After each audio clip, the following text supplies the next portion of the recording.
I've been working for more than 45 years now as a welding engineer, and I've been an instructor for AWS since 1995. The CWI program has 3 parts. The first part of the exam is the fundamentals. The second part of the test is the part B, which is a visual practical inspection. The third part of the test is the part C, which is a code book. And one of the things that AWS does is, number one, we train our instructors. We select and train our instructors to make sure they are professional, they know what they're doing, they have the kind of education and background. A lot of our instructors have been in the industry for 30 years or more. A lot are VOTEC or community college instructors, and we learn from each other on quarterly meetings, and we build from each other. So it's professionalism and it's subject matter experts.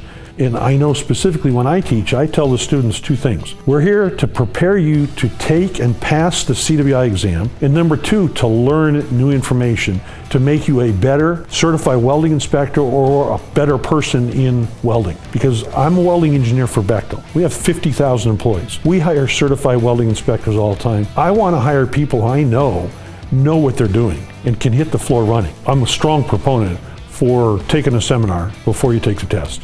I've been doing this too long, and I see students, people who come in and take the test and fail miserably. Probably the biggest thing is all the practice questions that we do together in class. For every one of the different parts of the seminar, we have practice questions that we do in class. Specifically on the practical part, we go through probably 100 questions in class where we're working together, they're learning how to use the weld inspection tools, and that's the thing that sets AWS education apart. AWS writes the standards and the codes, they write the exam. It is so difficult of an exam and so thorough that you need to have the training and the education. Get off the fence and go take a seminar and take it from the best organization, which is AWS.